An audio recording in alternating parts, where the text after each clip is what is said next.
Assalomu alaykum sevimli do'stlar. Sizlar bilan yuz ko'rishganligimdan intoyin xushalman. Bu sondagi tanlash savollarimiz salomlashish haqida bo'ladi.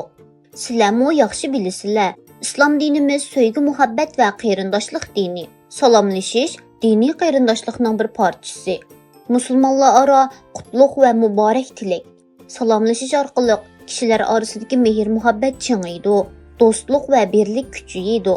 Tinch amonlik va xotirjamlik barpo bo'ladi.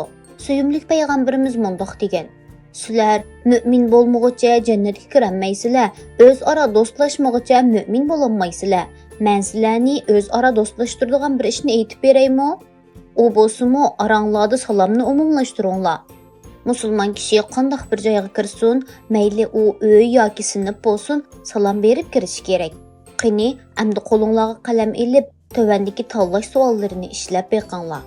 Birinchi savol. Salomning to'liq lafzi qaysi? A. Yaxshimisiz? B. Assalomu alaykum. C. Assalomu alaykum.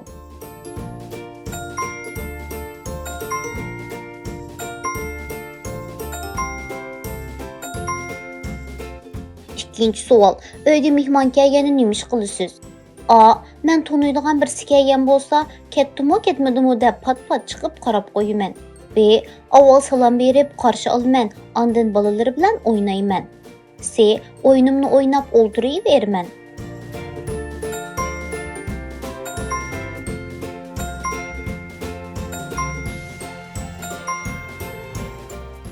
Üçüncü savol. Maktabdan uyga kelganda nima ish qilasiz? A. Uyga kiribla qo'sqim ichib ketdi deb vaqirayman. B. Uydagilarga salom berman, o'ltirib paranglashiman. C. Kiribla sumkamni bir yoqqa cho'rib etib, televizor ko'raman.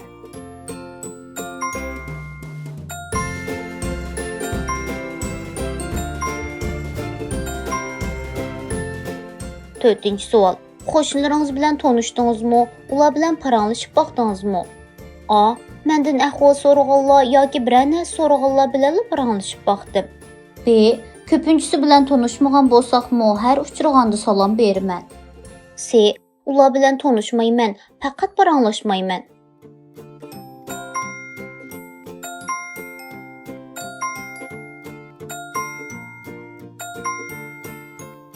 Beshinchi savol. Tanishmaydigan odamlarning orasiga kirib qolsangiz qanday qilasiz? A. Birisining kelib salom berishini saqlayman. B. Hammasiga salom beraman, o'zimni tanishtirman. C. Telefon o'ynab o'ltirman, boshqalar bilan ko'rim bo'lmaydi.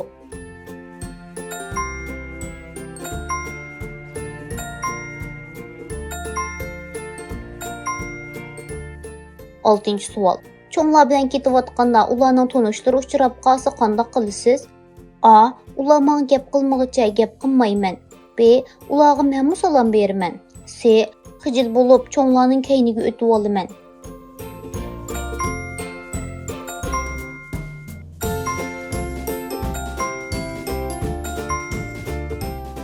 Yettinchi savol. Sinfga yangi o'quvchi keldi. Siz bilan bir partada o'ltiradigan bo'ldi. Qanday qilasiz? A. Isming nima deb so'rab qo'yaman. B. Tanaffusda yeniga berib tanishiman, adash bo'laman. C. Do'stlarim ko'p, uning bilan tanishmasam bo'ladi.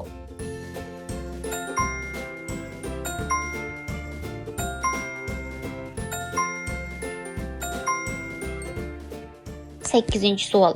Avtobusda mahallalik tanishingiz uchrab qolsa qanday qilasiz? A. Qo'l pulini olib qo'yaman. B. Salom berib ko'rishiman, ahvol so'rayman. C. Ko'masga solaman, boshqa yerga qarab o'ltirib olaman.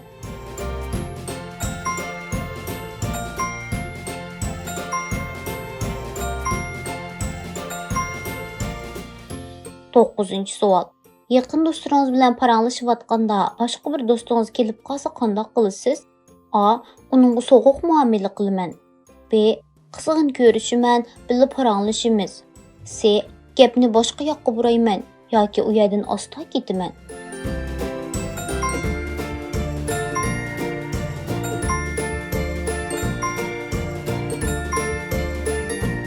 O'ninchi savol.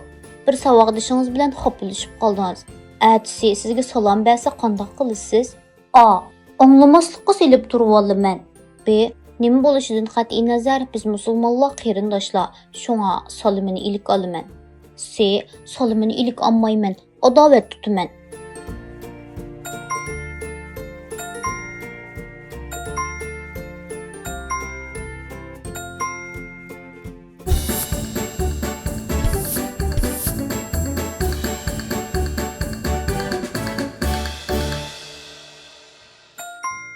Salamlashish haqidagi savollar shunun bilan tugadi. Endi javoblarni tekshirib boqayli. A javobni ko'p tanlagan bo'lsangiz, suyumli qarindishim, bergan javoblaringizga qaraganda kishilik munosabatingizda toza qizg'in emasdek ko'rinasiz. Tonish bilishlaringizga tashabbuskorlik bilan salom bering. Ulardan ahvol so'rang, dadil bo'ling. Payg'ambarimizning ko'chada o'ynayotgan bolalarga salom beradiganligini bilamsiz. Kishilar bilan yaxshi munosabat o'rnatgan sari kuningiz texmi xushal o'tadi. Qiyni amsa har kuni 10 kishiga salom berib sinab beqing. B javobni ko'p tanlagan bo'lsangiz, suyumli qarindishim, Alloh sizga rahmat qilsin. Siz atrofingizdagilar bilan chiqishib o'tadi ekansiz. Cho'nglarni hurmatlab, kichiklarni izzatlaydi ekansiz. Uchrashgan kishilar mayli tonish bo'lsin, mayli notonish bo'lsin, hammasiga salom berib, ulardan ahvol so'raydi ekansiz. Bunga qaraganda payg'ambar alayhissalomdan o'rnak ilibsiz. Bundan keyin eng yaxshi o'rnak hisoblanadigan payg'ambarimizning yo'lida mengishni davomlashtirg'aysiz.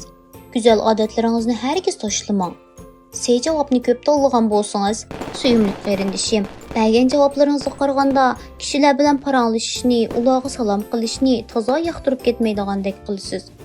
Biz musulmonlar bir-birimiz bilan qarindosh. Agar biz bir-birimizni suymasak, inoq ittifoq o'tmasak, Alloh taoloning roziligiga erishamaymiz. Payg'ambarimizning bu hadisini esingizda mahkam saqlang. Sizlar mu'min bo'lmoqcha jannatga kirolmaysizlar, o'zaro do'stlashmoqcha mu'min bo'lolmaysizlar. Aranglarda salomni umumlashtiringlar. Programmamizning bu qitimliq soni mushiyada yaxlashdi. Keyingi qitimliq sonda ko'rishaylik. Xayr xo'sh, Allohga omonat.